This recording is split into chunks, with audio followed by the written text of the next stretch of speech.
वाले तुम स्विगी जोमेटो वाले रोएंगे तो नहीं ये मत डालना। अरे का खोज खोज के निकाले हो का? तू क्यों बज रहा है भाई? नोटिफिकेशन बज सीरी सीरी सीरी। आइए देखते हैं मजा आएगा। सो ये है iPhone 13 जिसमें आपको लेटेस्ट iOS 15 देखने को मिलता है, जो कि काफी एफिशिएंट है, काफी यूजर फ्रेंडली है और मोस्ट पावरफुल सॉफ्टवेयर अपडेट्स हैं in the market right now. हाँ ठीक है। मैं लेकिन Android 12 का फैन हो चुका हूँ और being an x Apple fan boy मुझे पता है कितनी ज्यादा कमी है कस्टमाइजेशन की, नोटिफिकेशन मैनेजमेंट की और अच्छी थर्ड पार्टी एप्स की। तो मुझे नहीं लगता तुम इस बार जीत पाओगे बिल्कुल भी। हाँ कोई बात नहीं, देख लेंगे। और अगर आप हमेशा से ये सोचते आए हो कि एंड्रॉइड बेटर है या फिर iOS, तो ये वाली वीडियो काफी इंपॉर्टेंट है, एंड तक जरूर देखना ताकि एकदम क्लियर हो जाए कि आपको एग्जैक्टली क्या चाहिए। ठीक है, जीतूंगा तो मैं ही, तुम बस चीटिंग मत करना। मेरा नाम है कौशल, मैं हूं अखिल और आप देख रहे हो software showdown iOS 15 versus Android 12। भाई वीडियो का टाइटल Android 12 वर्सेस iOS 15 है। एसईओ का ध्यान रखते हैं। चलो कंपटीशन के रूल समझा देता हूं आपको इंट्रो के बाद।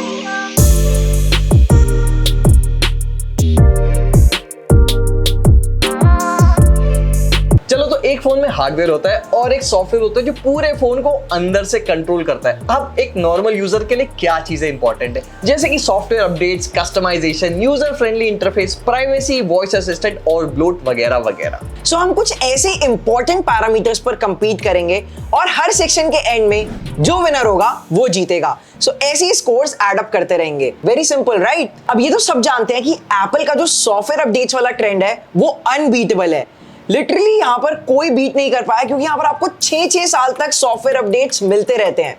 अभी भी अगर आपको याद हो तो 2016 में लॉन्च हुए iPhone 6s, iPhone 7, iPhone SE first generation तक को भी iOS 15 का सॉफ्टवेयर अपडेट मिला है, जो कि काफी कमाल है। एंड ये अकेला ऐसा ब्रांड है जो इस टाइम पर ये कर पा रहा है। तो अब आप खुद ही डिसाइड कर लो कि आपको लॉन्गर टाइम तक सॉफ्टवेयर अपडेट्स चाहिए या फिर नहीं। ठीक है, सॉफ्टवेयर सपोर्ट अच्छा है, देना भी चाहिए, मैं मानता हूँ, बट वो फोन आपका प्राइमरी फोन नहीं होगा मोस्ट केसेस में, जिसको आप 6 साल से यूज कर रहे हो, राइट? जैसे मेरे घर में पुराने फोन पड़े हुए जो बच्चे सिर्फ यूट्यूब देखने लिए, most to most online classes लेने के लिए यूज करते हैं। तो मुझे नहीं लगता कि एंड्रॉइड में लेटेस्ट ना होना एक डिसएडवांटेज है। और टू बी ऑनेस्ट ये ट्रेंड चेंज हो भी रहा है। सैमसंग 4 साल तक का मेजर सॉफ्टवेयर अपडेट प्रॉमिस कर रहा है, तो I guess Android on par है। हाँ, दिल रखने के लिए तो जो भी बोल सकते हैं, हमारा क्या जा रहा है, बट क्योंकि ये चैलेंज है तो इस चैलेंज का विनर है iOS 15 on iPhone 13। So Vivek, 1 point मेरा ऐड कर दो और तुम्हारा ओ यस 0।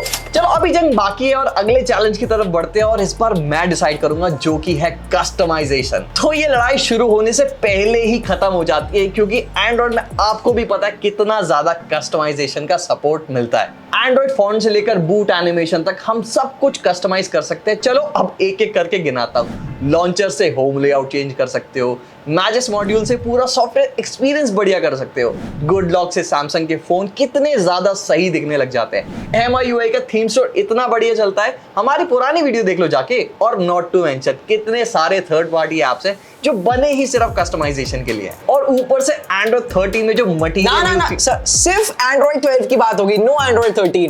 ठीक है, सिर्फ Android 12 पर ही रहता है, बट मुझे नहीं लगता इतना सब कुछ गिनाने के बाद भी तुम जीत पाओगे। हाँ ठीक है, कुछ ज्यादा ही नहीं हो गया, बट ऐसी बात नहीं है। कस्टमाइजेशन तो आप iOS 15 में भी कर ही सकते हैं, इतनी सारी एप्स अवेलेबल हैं। साथ ही में यहाँ पर आप आइकन्स टोटली चेंज कर सकते हो, एंड इनफैक्ट यहाँ पर आप विजेट्स भी कस्टमाइज कर सकते हो, जो कि काफी इंटरेस्टिंग है। बस और कुछ, जहां इनका कस्टमाइजेशन का सपना पूरा होता है वहां से तो एंड्रॉइड का स्ट्रगल शुरू होता है। डिफरेंस यही है कि जहां हमारे सपने पूरे होते हैं वहां इनका स्ट्रगल शुरू होता है। देखो कितना इजी है एंड्रॉइड में कस्टमाइजेशंस करना, और जो कस्टमाइजेशन होते हैं वो एक्चुअली फंक्शनल और यूजफुल होते हैं। तो भाई 1 पॉइंट ऐड कर लेता हूं मैं अपने सेक्शन में और आगे बढ़ते हैं। चलो कोई बात नहीं, 1 पॉइंट इन्हें भी दे ही देते हैं, क्या फर्क पड़ता है। बट यहाँ पर एक मैं वो दुखती रफ पकड़ने वाला हूं एंड्रॉइड यूजर्स की, जो कि है pre installed apps and bloatware. अब यहाँ पर iOS 15 में आपको ऐसा कुछ भी अननेसेसरी देखने को नहीं मिलता, ना ही थर्ड पार्टी नोटिफिकेशंस, ना ही अननेसेसरी रिडंडेंट एप्स, जब भी आप फोन को पहली बार सेटअप करते हो। तो इसका कोई जवाब है आपके पास? अब इससे पहले तो मुझे इस चैलेंज में आ रहा हूं, मैं जनता को बता देता हूं कि एक्चुअल में ब्लोटवेयर की असली डेफिनेशन क्या होती है। ब्लोटवेयर सिंपली वो अनवांटेड एप्स होती है यूजर के लिए जो पहले से डाल के देते हैं मैन्युफैक्चरर्स और यूजर के किसी काम की नहीं होती। आईफोन में भी कितने सारे एप्स हैं जो कोई यूज नहीं करता, iTunes, GarageBand, iMovie, stocks, books वगैरह वगैरह। अब अगर एंड्रॉइड में इतनी एप्स को ब्लोट बोलते हो तो यहाँ पर भी बोलो ना। क्या बोला तूने? अच्छा ऐसा है क्या, इतनी ज्यादा जस्टिफिकेशन? बट एक बात बताओ जरा मुझे कि ये है iQOO 9 Pro, अब इसमें हॉट एप्स, हॉट गेम वगैरह वगैरह इतना कुछ फालतू की चीजें देखने को मिलती है, इनको अनइंस्टॉल कैसे करोगे जरा ये बताओ। अब ये तो टेक्स्ट बुक ब्लोटवेयर है, इसको आप हटा भी नहीं सकते इजीली। तो मैं जनता को बता दूं, ये ऐसे तो होता नहीं है, इसके लिए आपको स्पेशली होम सेटिंग्स में जाना पड़ेगा एंड वहां पर जाकर इसको परमानेंटली डिसेबल करना पड़ेगा एंड उसके बाद पता भी नहीं चलेगा कि हॉट एप्स, हॉट गेम्स थे भी या नहीं। बट एक बात मैं बता दूं, अभी हमने एड्स की तो बात ही नहीं करी है।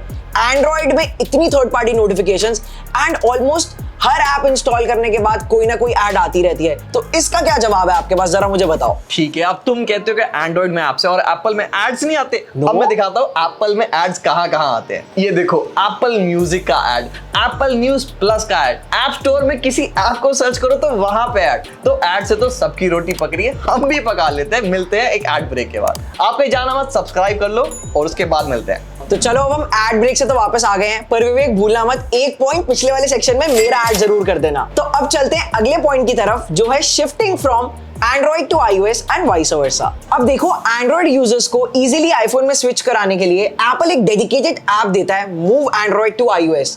ऐसा कुछ एंड्रॉइड में नहीं है, ये सबको पता है, एंड्रॉइड यहीं पर चीटिंग कर रहा है। इसी के साथ अगर आपको कुछ भी ट्रांसफर करना है, including contacts, calendars, bookmarks, your photos, messages, सब कुछ इजीली आप एक ही ऐप से कर सकते हो। एंड इनफैक्ट यहाँ पर आपको एक्स्ट्रा स्टोरेज स्पेस भी एप्पल प्रोवाइड करवा रहा है in the iCloud Plus feature iOS 15 update के बाद, जिसमें आप इजीली फ्री में डेटा स्टोर कर सकते हो फॉर 30 डेज। फ्री में, यस, है ना मस्त चीज। अब मैं समझता हूं कि कुछ लोग कंप्लेन करते हैं कि iCloud में सिर्फ 5 GB का बैकअप स्पेस ही मिलता है और स्पेस के लिए एक्स्ट्रा पैसे खर्चने पड़ते हैं। बिल्कुल है ऐसा, बट हाँ, आपको ये फ्री वाला फीचर भी तो मिल ही रहा है। अगर आपको कभी भी ट्रांसफर करने की जरूरत पड़ती है फोन को, तो आप इजीली ये वाला फीचर यूज कर सकते हो। 30 डेज के लिए फ्री स्टोरेज मिल रही है। I think that's more than enough. वाह, क्या फीचर है। हम भी हैं जोश में, बातें कर होश में। एंड्रॉइड में गूगल ड्राइव डिफॉल्ट 15 GB देता है, तो आपका काम वैसे ही पहले से थोड़ा सा आसान हो जाता है। उसके बाद आपकी फोन स्टोरेज तो है ही, बट फिर उसके बाद अगर कुछ भी बच जाता है तो इतनी सारी थर्ड पार्टी एप्स है जिनको आप यूज करके अपना डेटा ट्रांसफर कर सकते हो एंड्रॉइड में। बट व्हाट्सएप भी एक ऐसी चीज है जो दोनों ही फोन ट्रांसफर नहीं कर सकते और लोगों के लिए व्हाट्सएप चैट्स जान से भी ज्यादा प्यारी होती है। बट वेट, यहाँ पर भी एक ट्विस्ट है। आईफोन्स में ऑलरेडी एक फीचर आ चुका है, move WhatsApp chats from iOS to Android, जो कि सिर्फ सैमसंग के कुछ फ्लैगशिप फोन्स में ही चल रहा है अभी। बट हाँ, एटलीस्ट एप्पल ने इनिशिएटिव तो लिया कि यार व्हाट्सएप चैट्स इंपॉर्टेंट होती है तो ट्रांसफर करने देते हैं। एंड्रॉइड वो भी नहीं कर रहा है। देख रहे हो कितनी चीटिंग हो रही है यहाँ पे। मेरे जैसे लोग जिनके लिए व्हाट्सएप चैट्स बहुत इंपॉर्टेंट है, इतना सारा डेटा स्टोर रहता है, यार कहाँ ले जाएंगे ये सब। वेल, तुम्हारे लिए होगा, मेरे लिए नहीं है तो मुझे फर्क नहीं पड़ता। बट हाँ, ऐसा कोई अपर हैंड नहीं है iOS इकोसिस्टम में एंड्रॉइड के ऊपर। तो एक काम करो विवेक, दोनों को एक एक पॉइंट दे दो और आगे बढ़ते हैं। चलो ठीक है, टाई हो गया मतलब। यहाँ पे नहीं जीत पाए तुम, तो मतलब ये सही है, जहां पर जीत ना पाओ वहां पर टाई कर दो। क्या मस्त प्लान है, बहुत बढ़िया। मस्त प्लान है। तो देखो, इवन दो नोटिफिकेशंस मुझे बिल्कुल भी नहीं पसंद, बट ये एक नेसेसरी इविल है और एंड्रॉइड काफी अच्छे से नोटिफिकेशंस हैंडल करना जानता है। अब जैसे देखो, हर ऐप के लिए अलग अलग सेटिंग होती है, तो आप पूरी तरह कंट्रोल कर सकते हो।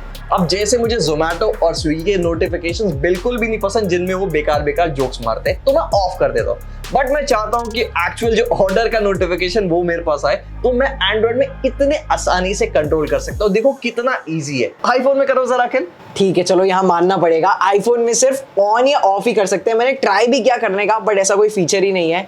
बट मेरे जैसे लोग जो कि नोटिफिकेशंस को एकदम ऑफ ही रखते हैं, तो शायद उनके लिए दैट्स ओके। हाँ, ओके, तुम करते रहो, एक पॉइंट मैं ले लेता हूँ, बाकी बातें बाद में करेंगे। चलो तो अब नेक्स्ट चैलेंज पर चलते हैं, जो कि है वॉइस असिस्टेंट। सिरी। अब सिरी टाइम टू टाइम काफी बेटर होती जा रही है, इतने ज्यादा इंप्रूवमेंट्स देखने को मिलते हैं और इसके लाइव एग्जांपल्स मैं आपको अभी दिखा देता हूँ। जैसे मैं रेगुलरली जिन लोगों से इंस्टाग्राम पर बात करता हूँ, उनके मुझे ऑटोमेटिक सजेशंस आ जाते हैं सिरी पर। जब मैं यहाँ पर ETA लिखता हूँ किसी भी मैसेज में तो ऑटोमेटिक मेरी लाइव लोकेशन सेंड हो जाती है, और कोई भी अपॉइंटमेंट आए तो ऐसे टैप करके आप इवेंट को सेव कर सकते हो। और बाकी कमांड वगैरह भी काफी अच्छी हो ही गई है। और हाँ, ये जो फीमेल सीरी है ये जवाब भी इतने प्यार से देती है, ये किसे नहीं पसंद। काफी फनी है सीरी, उसको हाथ पकड़ के बताना पड़ता है जो काम गूगल असिस्टेंट अपने आप कर देता है। ये सब इनवाइट वगैरह भेजना ऑटोमेटिकली कर देता है, पूछना नहीं पड़ता। ईमेल हो, मैसेजेस हो, सब कुछ डायरेक्टली हो जाता है। उसके अलावा दुनिया भर की लैंग्वेजेस आती है। हे गूगल, हमसे हिंदी में बात करो ना। हम जिस भाषा में बात करते हैं उसे बदलने के लिए। और यही नहीं, गूगल का स्मार्ट होम गैजेट्स का सपोर्ट इतना तगड़ा है पूछो मत। एप्पल में क्या है, होम किट का सपोर्ट है तो चलेगा, वरना बैठे रहो ऐप खोल के। गूगल में सिर्फ आपको बोलना है ओके गूगल लाइट्स ऑफ, तो लाइट्स ऑफ हो जाएंगी। अब ओके गूगल लाइट्स ऑन, तो ये एक पॉइंट हमारे लिए हो जाए। Okay, so last challenge. बाकी सारी चीजें एकदम बेकार हो जाती हैं अगर आपका यूजर एक्सपीरियंस अच्छा ना हो तो। अब iOS का फाउंडेशन देखो कितना सॉलिड है, कितना बढ़िया है। डिजाइन एकदम कंसिस्टेंट है। आप चाहे आईफोन 7 उठा लो या आईफोन 13 प्रो, सबका डिजाइन एकदम कंसिस्टेंट है और एक काफी बढ़िया सिमिलर यूजर इंटरफेस देखने को मिलता है। साथ ही में यहाँ पर एनिमेशंस भी देखो कितने बटरी स्मूथ है। अब ये एंड्रॉइड में करना तो एकदम इम्पॉसिबल ना के बराबर है। हर दिन तो कोई ना कोई नई स्किन आती रहती है, कभी कलर ओएस, कभी MIUI, कभी फन टच ओएस, न जाने क्या क्या। अब देखो, iOS पिछले 1000 सालों से वही बोरिंग लेआउट लेके बैठा हुआ है। एंड्रॉइड में कितने सारे ऑप्शंस मिल जाते हैं। जिसको MIUI पसंद है वो MIUI डाल सकता है, अगर नहीं पसंद तो पिक्सल रोम भी डाल सकता है। तो हम एंड्रॉइड यूजर्स के पास ऑप्शन है, हम यूजर एक्सपीरियंस अपना खुद डिसाइड करते हैं। बिसाइड्स, एंड्रॉइड में ऐसे फीचर्स है जैसे कि rolling screenshot, app lock, app cloning, PIP, split view, gestures and so on. और अभी तो मैंने एक एक स्किन के इंडिविजुअल फीचर्स नहीं गिनाए हैं। देखो, मेरे कहने का पॉइंट सिर्फ इतना सा है कि यूजर एक्सपीरियंस बहुत ज्यादा रिच है एंड्रॉइड का, और उसके बाद कितनी सारी और चीजें ऐड हो सकती है। तो मेरी बात मानो, हार मान लो। चलो बस ठीक है, और कितना बोलोगे। यहाँ पर चैलेंजेस सारे खत्म हो चुके हैं, अब फाइनली कर लेते हैं स्कोरिंग। तो यहाँ पर software updates, bloatware and shifting from Android to iOS में मैं जीत गया। तो मेरा स्कोर जरा काउंट करके बता दो कितना हो गया। 3 on 7। अब चलो मेरा गिन लेते हैं। Customization, notification, user experience, voice assistant, और वैसे तो shifting from Android to iOS tie हुआ था, बट फिर भी तुम ले लो पॉइंट, कोई दिक्कत नहीं है। एंड्रॉइड का स्कोर हो गया 4/7। तो अब इतनी मैथ्स तो मुझे भी आती है कि 4 3 से बड़ा होता है, तो जीत मैं गया उस चैलेंज में। बट ये तो हो गई हमारी आपस की लड़ाई। आप कमेंट करके नीचे बताओ आपको एंड्रॉइड ज्यादा पसंद है या iOS। और हम ऐसी और मजेदार वीडियोस लेके आते रहेंगे। आपको कुछ नहीं करना, सिर्फ नीचे जो सब्सक्राइब बटन है उसको प्रेस करना है और बेल आइकन दबा देना, नोटिफिकेशन ऑन कर लेना। बाय। आई होप आपको ये वीडियो पसंद आया होगा। अगर पसंद आया हो तो प्लीज चैनल को सब्सक्राइब करें और बेल आइकन दबाना ना भूलें।